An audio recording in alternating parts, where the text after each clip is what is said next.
تو میں جو بیان یہ کر رہا تھا کہ رسول اللہ صلی اللہ علیہ وسلم جب دعویٰ کیا آپ صلی اللہ علیہ وسلم نے کہ بھائی قیامت آئے گی، ہر پیغمبر نے دعویٰ کیا تو فوراً سوال ہوتا تھا بھائی ٹائم بتائیں. پیغمبر کیا کہتے تھے؟ ہمیں ٹائم معلوم نہیں ہے. اچھا یہ ایک عجیب بات ہے، پیغمبروں کی جب آپ جو کنورزیشن ہے نا، جو ان کی بات چیت امتیوں کے ساتھ جب آپ دیکھتے ہیں، اس میں ایک چیز ہے صاف گوئی، کلیئرٹی بہت ہے ان کے دعووں میں. ہم دوسرے پیغمبروں کو چھوڑیں، ہم سید الانبیاء کی بات کرتے ہیں. رسول اللہ صلی اللہ علیہ وسلم سے جو سوال پوچھے گئے، جن کے آپ نے جواب دیے، کہیں بھی ان دعووں میں آپ کے ٹکراؤ نہیں ہے.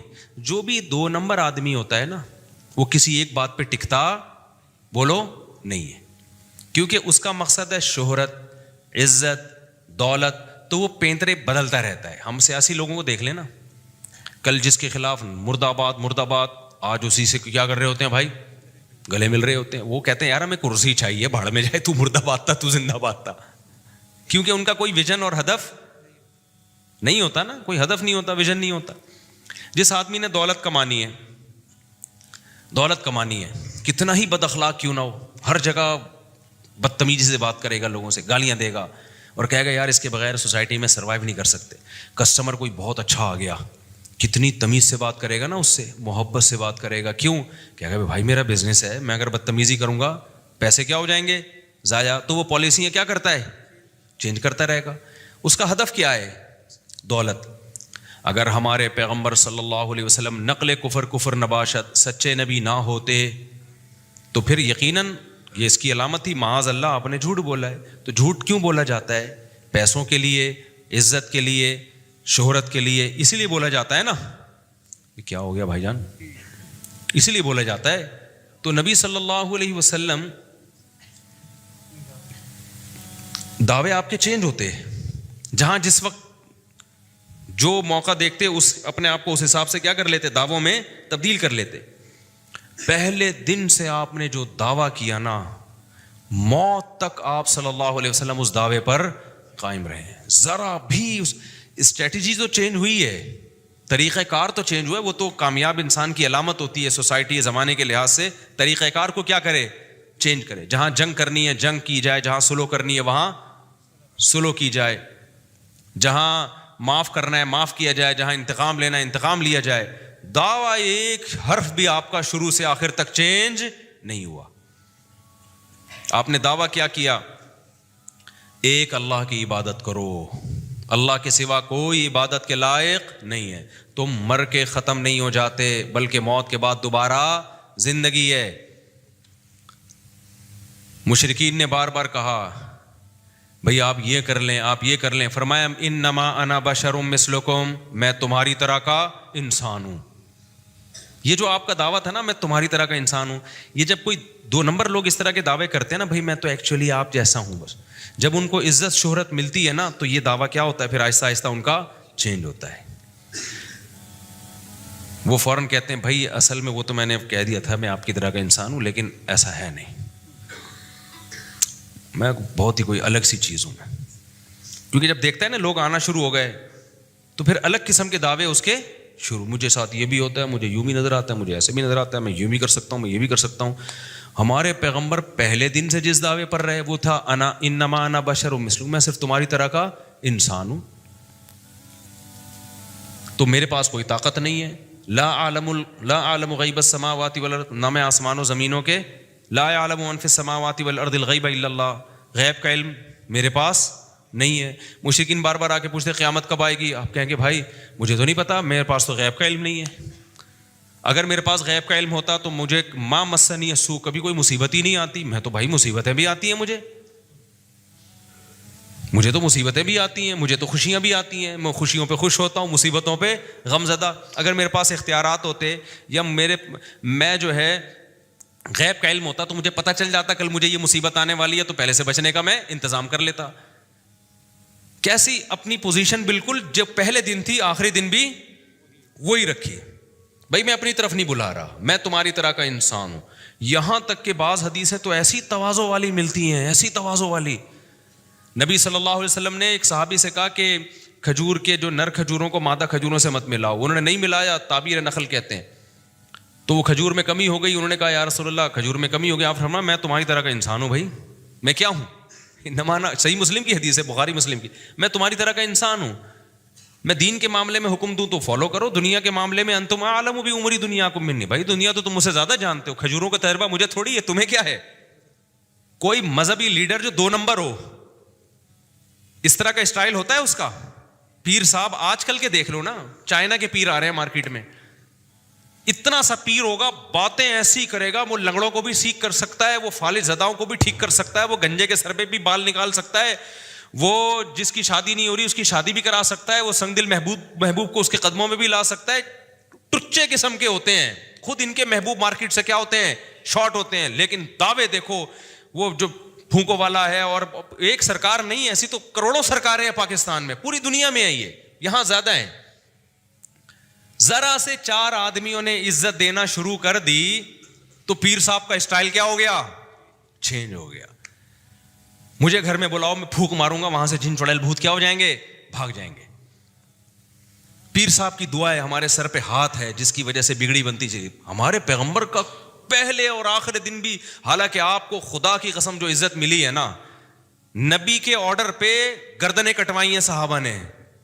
حضرت سعد نے تقریر کی, یا رسول اللہ بنی اسرائیل کی طرح نہیں ہے کہ جنہوں نے کہہ دیا تھا اذهب انت وربک فقاتلا, جاؤ آپ اور آپ کا رب جا کے لڑیں, ہم یہیں بیٹھے ہیں. نہ آپ آگ میں چھلانگ لگانے کا کہو گے, آگ میں چھلانگ لگا دیں گے ہم.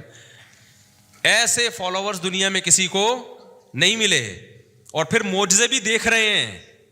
آپ صلی اللہ علیہ وسلم نے پانی میں انگلیاں ڈالیں, انگلی مبارک, اور پانی کا چشمہ پھوٹ گیا. یہ معجزے بھی دیکھ رہے ہیں. اس کے باوجود بھی آپ کہہ رہے ہیں یہ کون کر رہا ہے بھائی, اللہ کر رہا ہے. انما انا بشر مثلکم, میرے پاس اختیارات نہیں ہے, میں کچھ نہیں کر سکتا. آج کسی کے ہاتھ پہ کوئی ایسی کرامت ظاہر ہو جائے تو پیر صاحب کی تو ٹون کیا ہو جائے گی, چینج. پیر صاحب کہیں گے میں بول نہیں رہا تھا. ایک پیر صاحب کا کوئی مرید نے خواب دیکھا, پیر صاحب کو کہا حضرت آج بہت عجیب خواب دیکھا آپ کے بارے میں. پیر صاحب نے کہا بتا بھائی. کہہ رہے میں نے دیکھا کہ آپ کی انگلیاں جو ہے نا شہد میں, اور میری انگلیاں گندگی میں. وہ گندگی کا نام لیتے ہوئے مجھے وہ گھن آ رہی ہے. وہ پورا نام جب مسجد کے باہر کسی کو سناؤ گے پورا نام لے کے سنانا, اس کے بغیر کیچڑ تو بہت ہلکی چیز ہے بھائی, اس میں گندگی میں سمجھ رہے ہو. تو پیر صاحب نے کہا دیکھا یہی تو فرق ہے تم میں اور مجھ میں, میری انگلیاں شہد میں, تمہاری انگلیاں گند میں, گوبر میں. تو کہتے ہیں خواب کمپلیٹ نہیں ہوا ہے ابھی, اس کو کمپلیٹ ہونے دیں. کائنڈلی خواب کو کیا ہونے دیں آپ, کمپلیٹ. پورا خواب یہ ہے کہ میں نے پھر خواب میں دیکھا کہ میری انگلیاں آپ چاٹ رہے ہیں اور آپ کی انگلیاں میں چاٹ رہا ہوں. سمجھ رہے ہو کہ نہیں. ہمارے ایک جاننے والے تھے, ان کا بچپن میں مناظرہ ہوا. مناظرہ بڑی ہوشیاری کا کام ہوتا ہے. مناظرہ تھا کسی بدعتی سے. اس بدعتی نے ہمارے کسی بزرگ پر اعتراض کیا تھا کہ تمہارے بزرگ نے نا فلاں عبارت اپنی کتاب میں لکھی ہے, یہ گستاخی ہے. یہ کیا ہے, گستاخی ہے. تو اس پہ وہ بڑا پروپیگنڈا کر رہے تھے, دیکھو یہ لوگ دیوبندی گستاخ اور فلاں گستاخ. اچھا اسی قسم کی عبارت ان کے بھی کسی بزرگ نے لکھی ہوئی تھی, ان کو مل گئی. مناظرے کا دن طے ہو گیا, یہ وہاں چلے گئے, اکیلے گئے نا. یہ اب یہ اپنا واقعہ ہمیں سنا رہے تھے. تو اور بھی ان کے ساتھ لوگ تھے, یعنی اکیلے سے مراد یہ کہ عالم تو یہ اکیلے ہی تھے, باقی جو غریبی میں جا رہے ہوتے ہیں 2-4 لوگ. اب وہاں جب جا کے یہ بیٹھے نا تو انہوں نے, وہ آ گئے, انہوں نے بولا تمہارے بزرگ گستاخ اور فلانا اور ڈمکانا اور کافر ہے. یہ کہتے ہیں, میں نے کہا کہ بھائی وہ ایسا ہے کہ اگر آپ کے بھی بزرگ نے یہ اپنی کتاب میں لکھا ہو تو وہ بھی کافر ہیں. اب وہ ایک دم نا تھوڑا سا, اچھا یہ ڈرامہ کر کے نا کتاب ساتھ لے کر آئے تھے, اور ڈرامہ کر کے ایسے لگے جیسے ان کو وہ ان بزرگ کی عبارت مل ہی نہیں رہی نا. ایسے گھننے بن گئے کہ ان کو ان کے بزرگ کی عبارت کہہ رہے ہیں یار وہ تھی پتہ نہیں کہاں, بھائی کہاں ہے وہ, ایسے نا بات کر رہے ہیں پورے فل ایکٹنگ. وہ کہہ رہے بھائی اسی میں تھی بھائی, اب مل نہیں رہی یار, کیا کر رہے یار تو. اب مجمع وہاں جمع ہوا تھا مسجد میں. اب ان کے نا کانفیڈنس پیدا ہونا شروع ہو گیا ان لوگوں میں, جو مخالفین تھے نا ان میں, ان کو ہو گیا بھائی یہ اس کی بھول گیا یا نہیں ہے. یہ ڈرامہ کر رہا تھا. تو انہوں نے کہا کہ اب کہہ رہے یار وہ پتہ نہیں گئی کدھر ہے, لیکن اگر کسی نے ایسا لکھا ہو وہ کافر ہے یا نہیں ہے. اب نہ تھوڑے تھوڑے لوگ کہہ رہے ہیں ہاں کافر ہے, تھوڑے تھوڑے گھبرانے کے نمل نہ جائے نا کہیں. تو اب پھر یہ تلاش کر رہے ہیں یار گئی کہاں یار. تو کہنے لگے یار وہ پتہ نہیں کہاں گئی. تو لیکن اگر لکھا ہو تو کافر ہے یا نہیں. انہوں نے کہا بھائی لکھا ہو تو پکا کافر ہے, لیکن تو دکھا تو صحیح نا, تو چھوڑیں گے نہیں اب ہم. ان کو پکا کروا دیا اس پہ. ان کو کیا کروایا؟ پکا کروا دیا. انہوں نے بولے ان کو پہلے نا مضبوط کرو تاکہ یہ ایسا نہ بولے کہ نہیں اس کا ایکچولی اس کا تو یہ مطلب. پھر یہ کہہ رہے پھر مل نہیں رہی. اب کہہ رہے ہیں یار وہ مل نہیں رہی, لیکن اگر بالفرض کسی نے یہ الفاظ لکھے ہیں تو وہ کافر ہے یا نہیں ہے. تو وہ کہہ رہے ہیں ابے ہم تجھے نا ماریں گے, پکا کافر ہے, اسلام سے خارج ہے, تو دکھا تو صحیح. جب بہت زیادہ ان کی زبان سے اگلوائے اور گھننا بن کے جیسے وہ عبارت ہی گم گئی ہے, فوراً نکال کے دکھا دی یہ لکھا ہوا ہے. اس کے بعد جو کہہ رہے میں بھاگ گیا وہاں سے, کیونکہ پتا تھا طبیعت سے کیا کروں گا, پٹوں گا. لیکن بہت سارے لوگ نا جو اس پیر کو اپنا باپ مانتے تھے وہاں سے کٹ گئے وہ. تو یہ نا بڑی ہوشیاری کا کام ہوتا ہے. خیر کہاں بات چل رہی تھی, میں کیا کہہ رہا تھا یار, ابے بات کیا. ہاں تو رسول اللہ صلی اللہ علیہ وسلم کا دعویٰ پہلے دن سے کوئی اس طرح کے دعوے نہیں آپ صلی اللہ علیہ وسلم نے کیے کہ میرے پاس اختیارات ہیں, میں طاقت اور قوتوں کا مالک. بخاری کی ایک حدیث جب ہم نے پڑھی نا طالب علمی کے دور میں, یہ موطا امام مالک میں پڑھی تھی ہم نے حدیث, میں حیران ہو گیا کہ یار ایسی پاکیزہ سیرت سید الانبیاء کی. فجر کی نماز پڑھانے نبی صلی اللہ علیہ وسلم آئے, صحابہ کی صفیں لگی ہوئی ہیں. بخاری کی حدیث ہے, اصل میں تو موطا امام مالک کی ہے, پھر وہاں سے وہ تو پرانی کتاب ہے نا موطا امام مالک. تو نبی صلی اللہ علیہ وسلم جب صفیں کھڑی ہو گئیں, آپ نے فرمایا یا ایھا الناس انما انا بشر مثلکم, اے لوگوں میں تمہاری طرح کا انسان ہوں. انسا کما تنسون, ایسے ہی بھول جاتا ہوں جیسے تم بھول جاتے ہو. مجھ پہ غسل فرض ہے اور میں غسل کرنا بھول گیا. پھر آپ صلی اللہ علیہ وسلم گئے, غسل کر کے آئے, آپ کے بالوں سے پانی ٹپک رہا تھا. سمجھ میں آ رہی ہے بات کہ نہیں آ رہی؟ تو دو ظرف کے چھوٹے ہوتے ہیں نا, وہ بدگمان ہو جائیں گے ایسے موقع پہ, یار یہ سید الانبیاء ہیں, پیغمبر ہیں, اور غسل کرنا بھول گئے ہیں. بھائی فرض غسل جو جنابت کا غسل ہوتا ہے, ایسا ہی ہوگا کہ نہیں؟ آج کوئی پیر یہ کام کر لے, بہت بڑے بزرگ ہیں جی, لنگڑوں کو سیٹ کر رہے ہیں, گردوں کی پتھری نکال رہے ہیں, اور مسلح پہ آ گئے یاد, ابے یار رات بیگم سے مباشرت ہوئی تھی یا نائٹ فال ہوا تھا, اور جو ہے ابے میں تو غسل ہی بھول گیا ہوں. میں کہتا ہوں مریدین پکڑ پکڑ کے کوٹ کے بولیں گے تو گنجوں کے سر پہ بال نکال رہا ہے صحیح نا, پتھریاں نکال رہا ہے, اور تجھے اتنے شعور نہیں ہے کہ تو غسل کرنا بھول گیا. یہ حال ہوگا کہ نہیں ہوگا؟ تو جاہلوں کو جاہل ملتے ہیں, لیکن ایک نمبر لوگوں کو ایک نمبر ملتے ہیں. پیچھے ابو بکر, عمر اور ایسے لوگ تھے صف میں, وہ لوگ تھے, وہ نبی سے بدگمان نہیں ہوئے. یہی نبی کی خوبصورتی ہے بھائی, دعوے میں کلیئرٹی. ہم نے کب دعویٰ کیا کہ ہم کوئی فرشتے ہیں یا ہم کوئی کیا ہیں, ہم ویسے جو ہے نا ہمیں کوئی بھولتے ہی نہیں. ہم تو بھائی تمہاری طرح کے انسان ہیں. پہلے دن سے اپنے آپ کو انسان کہا, اور انسان بھی انما انا بشر مثلکم, تمہاری طرح کا انسان. ایسا نہ لوگ سمجھیں کہ انسانوں کی بھی دو قسمیں ہیں, پیغمبر الگ ٹائپ کے ہوتے ہیں اور عام لوگ الگ. بھائی میڈیکلی فزیکلی میں انسان ہوں, روٹی پانی کا محتاج ہوں, مجھے نکاح کی بھی ضرورت ہے, اولاد کی بھی ضرورت ہے.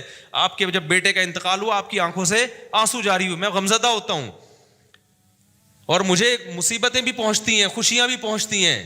یہ ساری چیزیں جو نیچرل ہے. تو یاد رکھو حق پر وہی ہوگا جو پیغمبر کی سیرت پر ہوگا. جو اس ٹریک سے ہٹا نا اور دعوے شروع کر دیے میں کچھ الگ ہی چیز آیا ہوں مارکیٹ میں, اور بھائی تو پتہ نہیں, تو کوئی مذہبی رہنما نہیں ہو سکتا, تو کوئی جاہل پیر ہو سکتا ہے. نہیں آئی میرا خیال ہے بات سمجھ میں. پھر دیکھو نبی صلی اللہ علیہ وسلم جب مکہ فتح ہو گیا, کتنی عزت ملی آپ صلی اللہ علیہ وسلم کو. پھر تو اور فتوحات کے دروازے کھل گئے. اپنی وفات سے پہلے آپ وصیت کر رہے ہیں, لعن اللہ الیہود والنصارى, اللہ یہود و نصارہ پہ لعنت کرے جنہوں نے اپنے پیغمبروں کی قبروں کو عیدگاہ بنا لیا, میلے ٹھیلوں کی جگہ بنا لیا. میری قبر کے ساتھ ایسا معاملہ نہ کرنا. جو جھوٹے لوگ ہوتے ہیں وہ کہتے ہیں یار بس مروں نا, پتہ چلے کیا ہوا ہے, کوئی دنیا سے گیا ہے. قبر پہ ایسا دھمال ہونا چاہیے, فلاں جگہ قبر بنانا بھلے شاہ کی قبر کے قریب, یا عبداللہ شاہ غازی کے لوگ کہہ رہے ہوتے ہیں نا یہ دعوے, عبداللہ شاہ غازی کے قریب بنانا وہاں. عرس ہو, مزہ آئے, وہ پتہ چلے وہ بندہ ہے. لوگ چاہتے ہیں ریکارڈ میں ہمارا نام رہے.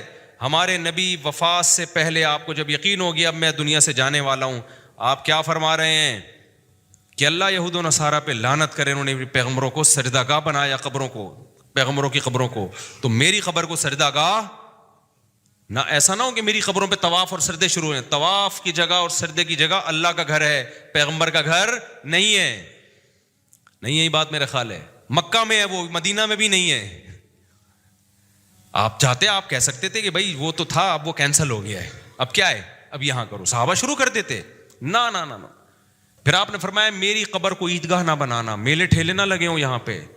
تبھی آپ دیکھیں کہ نبی صلی اللہ علیہ وسلم کی قبر پہ سلام ہم پڑھتے ہیں, فوراً چھڑتا کیا کر دیتا ہے آگے, یہاں ٹھہرنا نہیں ہے, بس سلام پڑھیں اور نکلیں یہاں سے. سمجھ میں آ رہی ہے بات کہ نہیں آ رہی ہے؟ تو اتنی کلیئرٹی بھائی, اتنی دعوے میں سچائی. پھر آپ صلی اللہ علیہ وسلم مشرکین مکہ کے پاس بیٹھے ہوئے ہیں, بڑے بڑے سرداروں کو سمجھا رہے ہیں. ایک نابینا صحابی آئے, غریب مسکین, آپ کو ناگوار گزرا کہ میں اتنی اہم محفل میں ہوں اور یہ غریب مسکین صحابی کیوں آئے. آپ صلی اللہ علیہ وسلم نے چہرے کو پھیر لیا, چہرے پہ ناگواری کے آثار ظاہر ہوئے. اللہ نے آسمان سے آیتیں نازل کی, عبس وتولی ان جاءہ الاعمی, ایک نابینا کے آنے پر آپ کی پیشانی پہ لکیریں کیوں آئیں؟ پھر اللہ نے کیا تنبیہ کی کہ جو ہدایت چاہتے نہیں ہیں آپ, انت لہو تصدی, ان کی ہدایت کے پیاسے ہیں آپ, یہ سردار لوگ. اور جو بیچارہ غریب مسکین آپ کے پاس ہدایت کی خاطر آ رہا ہے اس سے منہ موڑ رہے ہیں. بتاؤ کسی کے اگینسٹ کوئی اس طرح کی آیتیں آ رہی ہوں, وہ سنائے گا لوگوں کو پڑھ کے؟ ہے بھائی, وہ تو اپنے ہر عمل کی توجیہ کرے گا, میں نے بالکل قوم کے وسیع تر مفاد میں کیا ہے, صحیح کیا ہے بالکل. ہمارے سیاسی لیڈر دیکھو نا, سب کچھ کر رہے ہوتے ہیں کس کے مفاد میں؟ قوم کے وسیع تر مفاد میں. تو وہ کریں گے ایسے اپنے خلاف, صحیح ہے نا, اپنے اگینسٹ جا رہی ہیں آیتیں. اور پھر نبی نے جب یہ آیتیں نازل ہوئی ہیں, عبداللہ بن ام مکتوم تو نابینا بھی تھے, غریب بھی تھے, ان کو پروٹوکول دینے سے نبی کو دنیا میں کوئی فائدہ نہیں تھا, لیکن ایسا پروٹوکول دیا آپ صلی اللہ علیہ وسلم نے ساری زندگی ان کو. جب بھی وہ نبی کی محفل میں آتے آپ کھڑے ہو کر استقبال کرتے, فرماتے ھذا الذی عاتبنی فیہ ربی, یہ ہے وہ شخص جس کی وجہ سے میرے رب نے مجھے ڈانٹا ہے, تنبیہ کی ہے مجھے میرے رب نے. اتنا اس اللہ کی نظر میں اس آدمی کا مقام ہے. جتنے بھی 2 نمبر لوگ ہوتے ہیں نا میرے بھائی, غریب کو ویلیو نہیں دیتے, ان کو کہنے اس کو ویلیو دے کے ملے گا کیا ہمیں, وہ ہدف بناتے ہیں بڑے بڑے لوگوں کو, کہتے ہیں یار یہ غریب ہے, ٹھیک ہے زکوٰۃ صدقہ 50 روپے پکڑ, پتلی گلی سے نکل, ٹھیک ہے نا. تمام پیغمبروں پہ ایک الزام لگا ہے کہ غریبوں کو اپنی محفل سے نکالو, پھر ہم بیٹھیں گے. قرآن میں جگہ جگہ, نوح علیہ السلام اور سید الانبیاء پہ بھی الزام لگا ہے. عرب کے سردار کہتے تھے یہ بلال اور یہ ابن عبداللہ بن مسعود اور ام مکتوم جیسے غریب لوگ کیوں بیٹھ رہے ہیں آپ کے پاس؟ تو ہر پیغمبر پہ یہ اعتراض کیا گیا, تمام پیغمبروں نے ایک ہی جواب دیا ہے. نوح علیہ السلام نے کیا کہا, من ینصرنی من اللہ ان طردتہم, اگر میں ان کو اپنی مجلس سے نکالوں گا تم مجھے اللہ کے عذاب سے بچا لو گے؟ اللہ کہے گا کہ تم اسلام کی دعوت جو ہر ایک کے لیے, اس میں فرق امیر اور غریب میں فرق کیوں کر رہے ہو؟ تو میرے پاس اللہ کے کو جواب دینے کے لیے کوئی جواب نہیں ہوگا. یہ ہے کلیئرٹی ویژن میں. سمجھ میں نہیں آ رہی میرا خیال ہے بات؟ آج بہت سارے لوگوں کی جو ہے نا, پتہ ہی نہیں ان کا ہدف دنیا ہے, پیسہ ہے, یا دین کی دعوت ہے. تمہارا مقصد کیا ہے میرے بھائی؟ پتہ ہی نہیں چلتا ان کا مقصد کیا ہے. مقصد ہے عزت, شہرت, پیسہ, جہاں سے آئے گا وہاں پلٹنا شروع ہو جائیں گے. تو نبی صلی اللہ علیہ وسلم کو بھی یہ طعنہ دیا گیا. تو نبی صلی اللہ علیہ وسلم اصحاب صفہ کے پاس جاتے, جو غریب صحابہ بیٹھے ہوتے ہیں نا, ان کو جا کے آپ نے فرمایا کہ سورہ کہف میں آیتیں نازل ہوئی نا, وَاصْبِرْ نَفْسَكَ مَعَ الَّذِينَ يَدْعُونَ رَبَّهُمْ بِالْغَدَاةِ وَالْعَشِيِّ. اے نبی, یہ جو غریب لوگ, مسکین لوگ جو صبح و شام اپنے رب کو پکارتے ہیں, آپ ان کے پاس جا کے بیٹھا کریں آپ, اور ان کا حساب آپ کے ذمے نہیں ہے. مشرکین کہتے تھے اصل میں یہ غریب لوگ ہیں نا, تو ان کو اسلام میں تھوڑی سی عزت مل رہی ہے, اس چکر میں مسلمان ہوئے, ویسے تو اس سوسائٹی میں ان کی کوئی عزت ہے نہیں. تو اللہ نے کیا فرمایا, آپ پر ان کا حساب نہیں ہے کہ ان کے دلوں کو جھانکیں کہ یہ پیسوں کی لالچ میں یا عزت کے چکر میں مسلمان ہوئے یا اوپر سے ہوئے. یہ میرا کام ہے, یہ آپ کا کام نہیں ہے. جو اسلام کی طرف آ رہا ہے آپ نے اس کو گلے لگانا ہے, ویلکم کرنا ہے اس کو آپ نے. تو پیغمبروں کی سیرت سے پتہ چلتا ہے بھائی, بہت واضح ان کی دعوت, بہت واضح دعوت. تو جو اسی نہج پہ کام کرے گا نا وہی برحق ہوگا. خوب سمجھ لو, وہی کیا ہوگا؟ برحق ہوگا. جو اس نہج سے ہٹے گا وہ برحق نہیں ہو سکتا, وہ برحق نہیں ہو سکتا. تو نبی صلی اللہ علیہ وسلم کو اللہ نے کیا فرمایا کہ وَإِذَا جَاءَكَ الَّذِينَ يُؤْمِنُونَ بِآيَاتِنَا فَقُلْ سَلَامٌ عَلَيْكُمْ. جب مشرکین مکہ تانے دیتے تھے نا کہ یہ غریب لوگ ہیں, ان کو تو عزت نہیں مل رہی, تو اس لیے یہ مسلمان ہو رہے ہیں کہ چلو تھوڑا سا یہاں پروٹوکول مل جائے گا, تو ان کو اپنی مجلس سے نکالو آپ, ہمیں ان کے ساتھ بیٹھتے ہوئے شرم آتی ہے. تو اللہ نے نہ صرف یہ کہ نبی کو یہ حکم دیا کہ ان کو نکالے نہیں, بلکہ اللہ نے کہا کہ ان میں جو بھی ایمان لے کر آئے ہیں نا آپ کے ساتھ جب آیا کریں, فَقُلْ سَلَامٌ عَلَيْكُمْ, ان سے کہا کریں تم پر اللہ کی سلامتی ہو. كَتَبَ رَبُّكُمْ عَلَىٰ نَفْسِهِ الرَّحْمَةَ, اللہ نے اپنے اوپر تم پہ رحمت کو فرض کر لیا ہے, لکھ دیا ہے کہ میں ان پہ رحم کروں گا. ان کو اور ان کی حوصلہ افزائی کریں. اور کیسے رحمت؟ من عمل منکم سوءا بجہالۃ, تم میں سے جو شخص اگر غلطی سے گناہ کر بیٹھے گا, توبہ کرے گا, اللہ اس کو معاف کر دے گا. یعنی دین پر جب آ گئے ہو نا تو چھوٹی موٹی خطاؤں کی زیادہ ٹینشن نہ لیا کرو, ایسا نہ ہو مایوس ہونا شروع ہو جاؤ. توبہ کرو گے اللہ کیا کر دے گا؟ معاف کر دے گا. اس طرح سے ان کو اور عزت دیں آپ, اور وہ ان کافروں کو بتا دیں کہ تمہارے لیے اللہ کے ہاں کوئی مقام نہیں ہے. مشرکین اعتراض کیا کرتے تھے, ما لہذا الرسول یأکل الطعام ویمشی فی الاسواق, یہ کیسا پیغمبر ہے, کھانا بھی کھاتے ہیں اور بازار میں خریداری بھی کرتے ہیں یہ.